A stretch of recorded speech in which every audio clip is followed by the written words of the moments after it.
दोस्तों, कैसे हैं आप लोग। मैं आ चुका हूं एक नई वीडियो लेकर।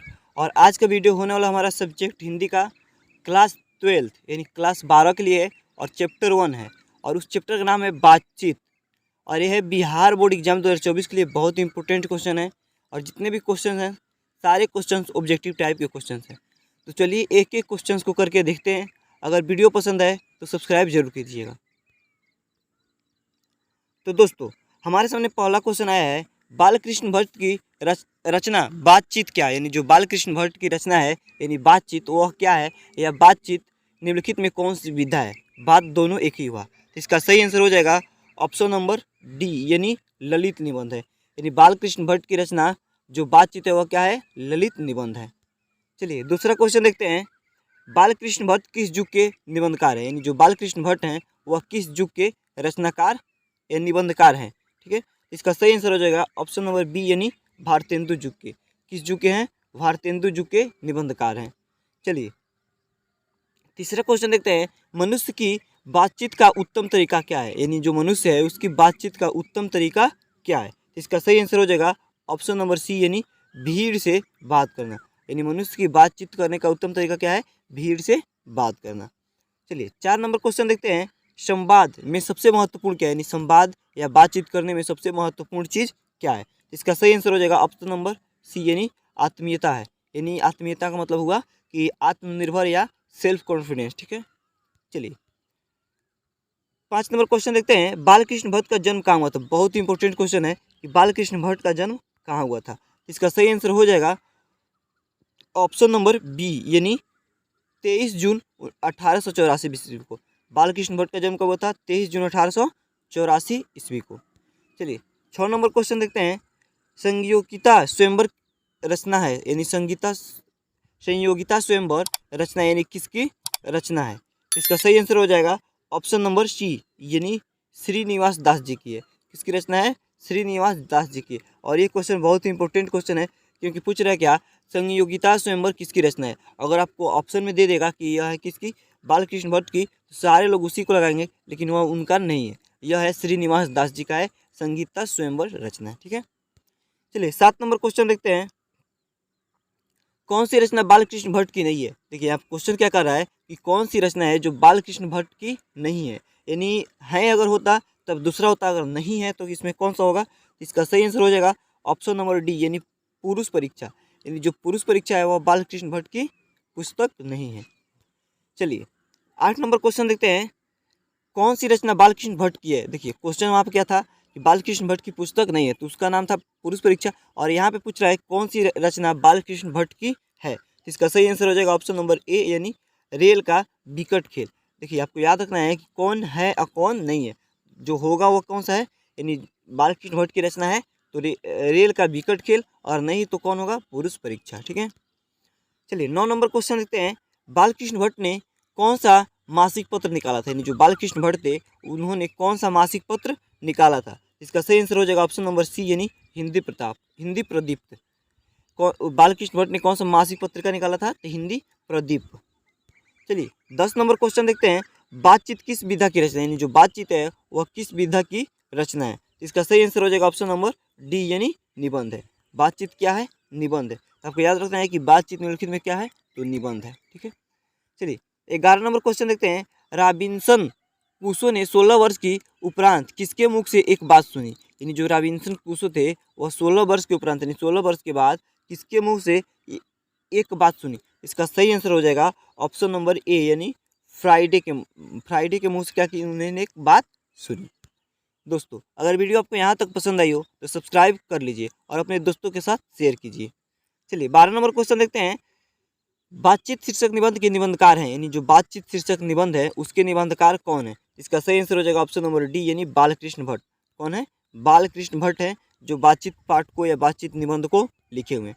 चलिए 13 नंबर क्वेश्चन देखते हैं, बातचीत के माध्यम से बालकृष्ण भट्ट क्या बतलाना चाहते हैं। यानी बातचीत के माध्यम से जो बालकृष्ण भट्ट हैं वह क्या बतलाना चाहते हैं। इसका सही आंसर हो जाएगा ऑप्शन नंबर ए यानी बातचीत की शैली। और यह क्वेश्चन बहुत ही इंपॉर्टेंट है कि बालकृष्ण भट्ट बातचीत के माध्यम से क्या बताना चाहते हैं, तो बातचीत की शैली को बताना चाहते हैं। 14 नंबर क्वेश्चन देखते हैं, भट्ट जी को यानी बालकृष्ण भट्ट जी को किसने अंग्रेजी साहित्य के एडिशन और स्टील की श्रेणी में रखा, यानी बालकृष्ण भट्ट को किसने अंग्रेजी साहित्य के एडिशन और स्टील की श्रेणी में रखा? इसका सही आंसर हो जाएगा ऑप्शन नंबर सी, यानी रामचंद्र शुक्ल ने। और ये क्वेश्चन बहुत ही इंपॉर्टेंट है कि किसने था जो बालकृष्ण भट्ट को अंग्रेजी साहित्य के एडिशन और स्टील की श्रेणी में रखा है या उनसे तुलना की? इसका सही आंसर होगा रामचंद्र शुक्ल। चलिए 15 नंबर क्वेश्चन देखते हैं, बालकृष्ण भट्ट का निवास स्थान कौन सा है? यानी जो बालकृष्ण भट्ट हैं उनका निवास स्थान कौन सा है, यानी उन कहाँ पे रहते थे, ठीक है, या कहाँ पे रहते हैं? बालकृष्ण भट्ट का निवास स्थान कौन सा है? इसका सही आंसर हो जाएगा ऑप्शन नंबर बी, यानी इलाहाबाद उत्तर प्रदेश। बालकृष्ण भट्ट का निवास स्थान कौन सा है? इलाहाबाद उत्तर प्रदेश।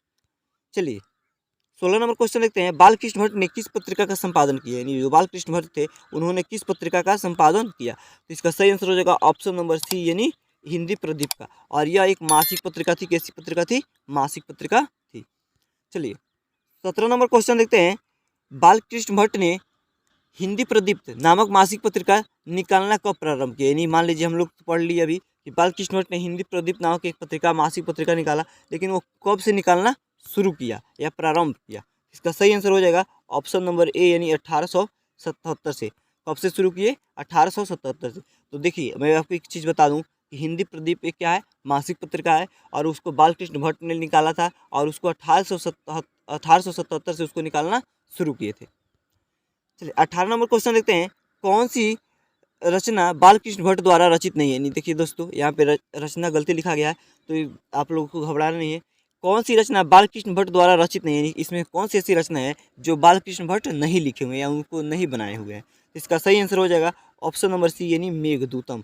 कौन? मेघदूतम। यानी बालकृष्ण भट्ट ने कौन सी रचना नहीं लिखी है? तो मेघदूत की रचना नहीं लिखी है। चलिए 19 नंबर देखते हैं, कौन सा उपन्यास बालकृष्ण भट्ट द्वारा रचित है? यानी कौन सा उपन्यास है जो बालकृष्ण भट्ट के द्वारा रचा हुआ है? इसका सही आंसर हो जाएगा ऑप्शन नंबर सी, यानी 100 अजान एक सुजान। कौन सी रचना बालकृष्ण भट्ट द्वारा रची हुई है? तो 100 अजान एक सुजान, ठीक है। चलिए 20 नंबर क्वेश्चन देखते हैं, नाटक के प्रारंभ होने वाले मंगल पाठ को क्या कहते हैं? जो नाटक को प्रारंभ किया जाता है उसके आगे जो पहले मंगल पाठ किया जाता है उस मंगल पाठ को क्या कहा जाता है? इसका सही आंसर हो जाएगा ऑप्शन नंबर बी, यानी नांदी पाठ कहते हैं। कौन सा पाठ कहते हैं? नांदी पाठ कहते हैं। नाटक के प्रारंभ होने वाले मंगल पाठ को क्या कहते हैं? तो नांदी पाठ कहते हैं। चलिए 21 नंबर क्वेश्चन देखते हैं, रॉबिन्सन क्रूसो को कब तक मनुष्य का मुख देखने को नहीं मिले? यानी जो रॉबिन्सन क्रूसो थे उनको कब तक लोगों को मुंह देखने का या मनुष्य का मुंह देखने को नहीं मिला? तो इसका सही आंसर हो जाएगा ऑप्शन नंबर सी, यानी 16 वर्षों तक। और ये क्वेश्चन बहुत ही इंपॉर्टेंट है कि जो रॉबिन्सन क्रूसो थे वो कितने वर्षों तक मनुष्यों से नहीं मिले या मनुष्यों का मुंह देखने को नहीं मिला? तो कितने वर्षों तक? 16 वर्षों तक। चलिए 22 नंबर क्वेश्चन देखते हैं, बोलने से ही मनुष्य के रूप का साक्षात्कार होता है, यह किसने कहा? बात सही है कि बोलने से ही मनुष्य के अंदर क्या होती है कि एक नई नई डेवलप आती है, यह बात किसने कहा था? तो इसका सही आंसर हो जाएगा ऑप्शन नंबर बी, यानी बेन जॉनसन ने। किसने कहा था? बेन जॉनसन ने कहा था कि बोलने से मनुष्य के अंदर क्या होती है? साक्षात्कार होता है, ठीक है। चलिए 23 नंबर क्वेश्चन देखते हैं, असल बातचीत सिर्फ दो व्यक्तियों में हो सकती है, यह किसका मत है? यानी जो असल बातचीत होती है वह सिर्फ कितने लोगों में हो सकती है? दो लोगों, यानी दो लोगों से अधिक लोगों में क्या असल बातचीत या अच्छी क्वालिटी वाली बातचीत नहीं हो पाती है। यह मत किसका या यह बात को किसने कहा था? इसका सही आंसर हो जाएगा ऑप्शन नंबर ए, यानी एडिसन ने। किसने कहा था? एडिसन ने कहा था कि असल बातचीत दो ही लोगों के बीच में हो सकती है। और ये क्वेश्चन मैं बता दूं कि बहुत ही इंपॉर्टेंट क्वेश्चन है कि असल बातचीत, ये क्वेश्चन बार बार पूछता है कि कितने लोगों के बीच हुआ था। चलिए एडिसन के अनुसार असल बातचीत कितने लोगों के बीच होते हैं? सेम वही क्वेश्चन है अभी ऊपर जो आया था, तो इसका भी सही आंसर हो जाएगा ऑप्शन नंबर ए, यानी दो लोगों के बीच असल बातचीत हो सकती है। और एक चीज़ बता दो दोस्तों कि अगर पूछ दे कभी कि किसके अनुसार दो लोगों के अंदर बातचीत होती है, तो उसका सही आंसर होगा कि एडिसन, ठीक है। चलिए 25 नंबर क्वेश्चन देखते हैं, बातचीत से मन किस प्रकार का हो जाता है? यानी बातचीत जब किया जाता है तो उससे मन किस प्रकार का हो जाता है? इसका सही आंसर होगा ऑप्शन नंबर सी, यानी हल्का एवं स्वच्छ। और ये बात बिल्कुल सही है कि बातचीत करने से क्या होता है? मन हल्का और स्वच्छ हो जाता है। चलिए 26 नंबर क्वेश्चन देखते हैं, किसके न होने से सृष्टि गूंगी प्रतीत होती है? यानी किसके न होने से क्या होती है? जो सृष्टि है वह गूंगी प्रतीत होती है। इसका सही आंसर होगा ऑप्शन नंबर बी, यानी वाक शक्ति। दोस्तों मैं आपको बता दूं, अगर आप बोल नहीं पाइएगा तो आपके लिए लगता है कि सारी दुनिया क्या है? गूंगी है। तो इसलिए वाक शक्ति के अनुसार क्या होती है? पूरी सृष्टि या पूरी दुनिया गूंगी प्रतीत होती है। 27 नंबर क्वेश्चन देखते हैं, आर्ट ऑफ कन्वर्सेशन कहाँ के लोगों के लिए सर्वाधिक प्रचलित है। बहुत ही इंपॉर्टेंट क्वेश्चन है कि आर्ट ऑफ कन्वर्सेशन कहाँ के लोगों के लिए सर्वाधिक प्रचलित है। इसका सही आंसर हो जाएगा ऑप्शन नंबर सी, यानी यूरोप के लोगों के लिए। कहाँ के लोगों के लिए? यूरोप के लोगों के लिए।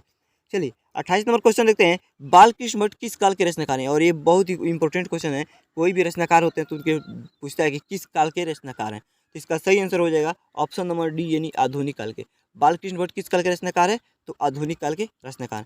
तो दोस्तों, अगर आपको वीडियो यहाँ तक पसंद आई हो तो सब्सक्राइब कर लीजिए और अपने दोस्तों के साथ शेयर कीजिए। मिलते हैं अगली वीडियो में।